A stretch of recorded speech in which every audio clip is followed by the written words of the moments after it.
I do know what you're talking about. That's the thing. It's like, you want the show to be good, not just like your little part of it. You want the show to be like, we did so many shitty shows over there. Didn't you feel like they had these elaborate parties? It was like, okay, it's like, the show sucked. Everybody on it sucked. The guests sucked. And then it's like, the music sucked. The music, there was like nothing redeeming. It's like, now we're going to like drink champagne out of an ice unicorn midget. And like, whatchamacallit, we rented a fucking roller rink. And would you like some eggnog with gold flecks? it's like handing out chocolates after an abortion. It's just wrong. That's one way of looking at it. I'll take some of that bitter out of you. I'll tell you, I was in the bubble of, like, this is great. Like, this is how it goes. I just want to get to the party. I want to get wasted because I was just so drunk at all times. But I remember when I had clarity, when I started to become like a person. Yeah. When they beat the like, this is a party out of me. There was an after party at the MoMA, the Museum of Modern Art, and I remember like I don't know who the guest was. It had to have been an athlete, like maybe Deion Sanders or somebody. Like athletes are always really bad hosts, and the music guest was like just bullshit, like the Cranberries or fucking. Crash Test Dummies. You're like, wow, this guy's actually humming. That's the chorus. Is his humming. And we're at the MoMA, and I'm like, there's fucking Jackson Pollocks upstairs. There's de Koonings. There's Cy Twombly paintings 100 feet from where I'm talking to fucking Mary Lou Retton, who somehow is in this party. I'd really like to get into voiceovers. And like celebrities would show up at these parties and explain to you like their idea, like this is how I want to approach show business. Yeah, I don't think I was there.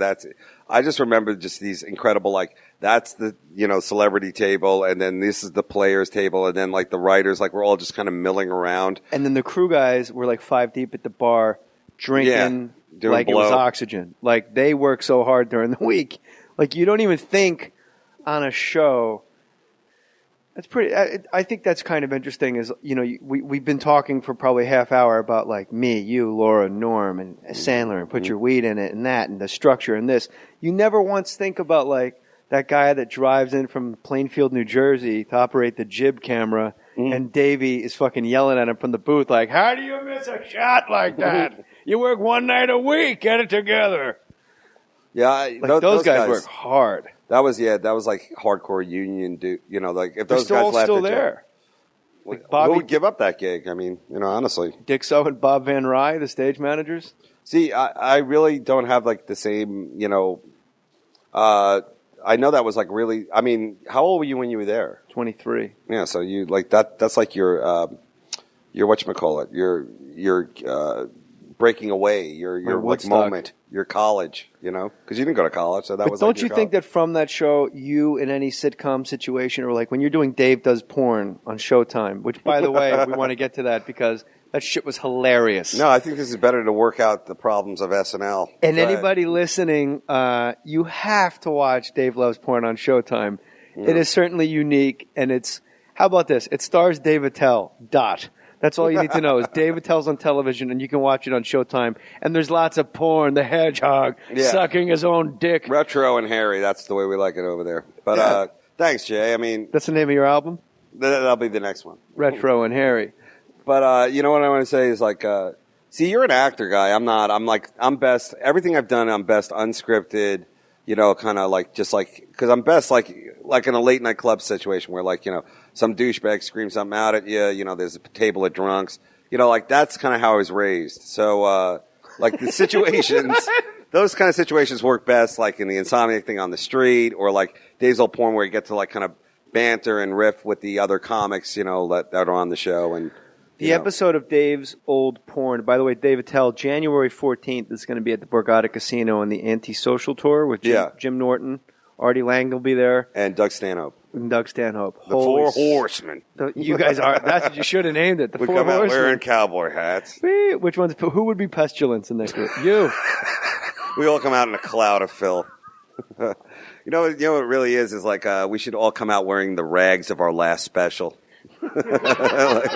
Hey, remember me? The shroud of Showtime. But I'm looking forward to that show because have you ever worked with Jim Norton? Like not only on like Opie and Anthony. Okay, well, live it's fucking wild, and stand up is my favorite comic because he is the only guy who never fucking talk about like 9/11 jokes during the actual 9/11.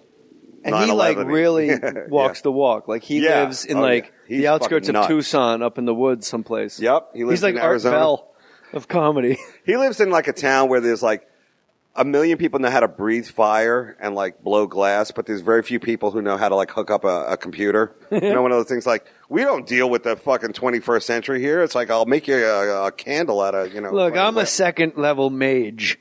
If you'd like, I could put a spell. There's a Wiccan priestess down the road. Yeah, a lot of goth. No hot topic there, but a lot of goth kids. And he is great. And Artie, of course, hey, dude, getting him on the stage. And I've seen him play at the Comedy Cellar. Very, very funny. He's always got like, that guy's just naturally funny. He's like Gleason, He's just like, I wish I was naturally funny like that, like he's like that. But to me, you are naturally funny. Like you, before the mics were on, we were just walking around. When we were walking into the hotel, like but you, to me, like you're my kryptonite. Like I get like a giggly child when I'm around you. Like but I think, and looping back again, I think it's you and I going mad together. We've seen each other just absolutely undone.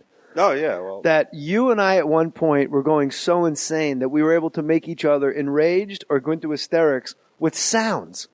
Like I would look across at you and go, hey, home, hey, huh? And me making that sound, you fucking lost your shit. And you're laughing. That's art stuff. And then Lorne gave everybody for Christmas, and Otis, guy's worth $14 billion, so he decides to go into the vault and get the entire writing staff an Otis Redding box set of CDs. Remember that? So Dave took the CD case, the cardboard case, and it's got a photo of that Otis Redding big afro, and he's leaning he's leaning forward like, yeah, play me. Play me, y'all. Come on, and his mouth is slightly parted. And Dave Attell like poked a hole in Otis Redding's mouth and put a cigarette in Otis Redding's mouth. My back's to him the entire time, and he lights the cigarette. And he lets it burn all the way down. He goes, and then I just hear behind me, because we were like back to back in this office once we had it to ourselves. He goes, oh, what's that? You need another? And I turn around and you put a fresh cigarette in and you light it. You're talking to a fucking photo of Otis Redding, and he's looking at you like, yeah, give me another. I love it. Like, we went fucking insane. There was so much time to be killed there. It was crazy.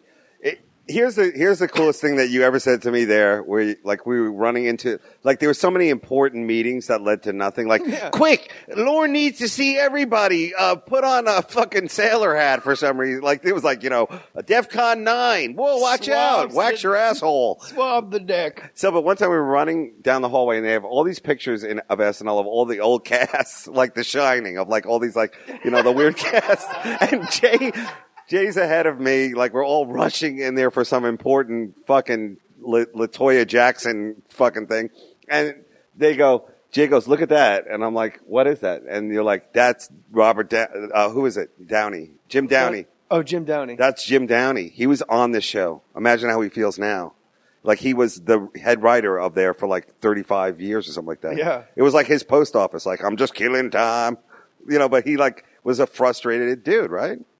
I don't know. He seemed frustrated. All right, I didn't know you loved him so much. I'm going to expound on it. I found out after the fact he was going through a divorce, and the reason he was there all the time is because he didn't have anywhere to go. Oh, I didn't know that. And they got most lonely between like 3 a.m. and 5 a.m. were like his witching hour of like complete fucking despair and sadness. Oh. So that's why he made us stay that late all the time. So remember he'd come out with tapes of high school basketball from Chicago, like Joliet, and he would come out with, he was like a Chicago guy, Jim Downey, brilliant writer, great guy, and he would make you wait. He was brilliant. He would gaslight you. He would mind fuck you effortlessly. Like when I handed in my first sketch, I waited 4 hours to get into his office, and he put his palm up, and for me to place my sketch in his palm, and when I laid it down in his palm, he just made his palm go down like an inch and brought it back up, and he handed it back to me. He goes, that feels a little long.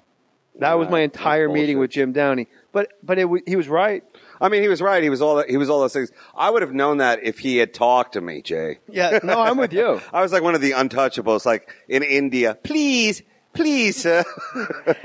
He's like out of the way, fucking dreg. But no, the photo in the wall moment for me ever was one of the days Schneider decided to be a human being to me. Mm-hmm.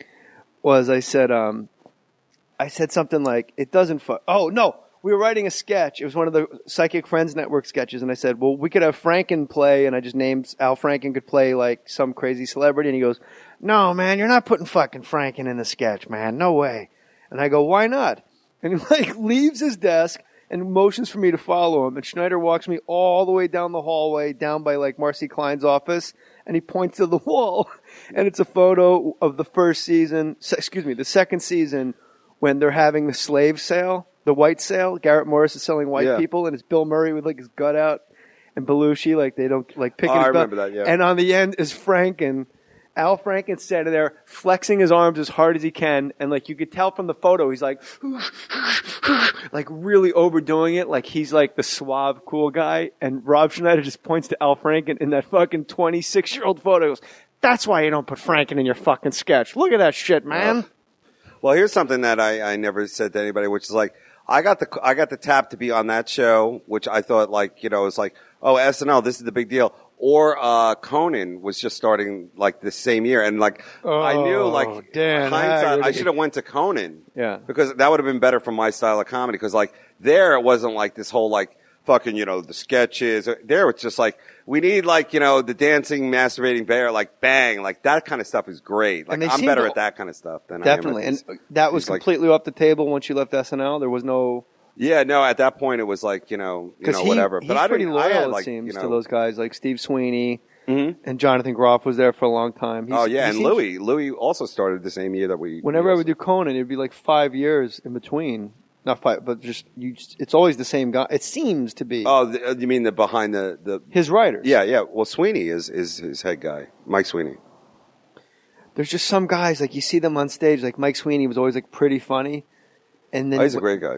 And then love him. And then when he becomes head writer, you go, oh, great! Like this is perfect for you. Yeah. Like because you watch them toil in the clubs, and you go, I don't know what it is. Especially when they have families and everything, you're like, what's going to happen to this guy? Because like when I first started doing comedy, the deal was like get weekend spots and then get on the road and then become a real like comic and then do specials and then die somewhere and have your parents come pick you up in some weird airport, some regional airport. Mom, Dad, I'm dead. Can you come get me? Hello, I run the Funny Bone in Omaha. Your son, like some weird, on behalf of the Funny Bone chain, we'd like to say your son was one of our best draws. We put him on the menu. Yeah, here's the. How about a little Dave Attell appetizers, everybody? How about a little taste for the table of the Attellitizers? Throw a tater tot on the floor but all that whole thing was different. But I have one thing for you to do. When you did Action, okay, so how many years after SNL was that? 5. Okay. So that show was the precursor to what we would call Entourage today, of the behind the scenes. Yeah. Gary Shandling's show was already on the air, but it was a different take on that show, and it was done on a network, Fox, right? Yes. So you couldn't be as liberal as he was on HBO. Correct. But still, I thought that was a really ballsy, like, hardcore show, and that it was pretty true to who you are and what it was about. And I know when that went down, I was like, well, you know what? I'm like, I don't get it because this show is good, Thank you. We knew. I mean, we knew it was. Put your pants back on. We knew it was good. Yeah, it was a good show. And we knew it was very good. And we knew we were doing something completely different, which in network television is the kiss of death.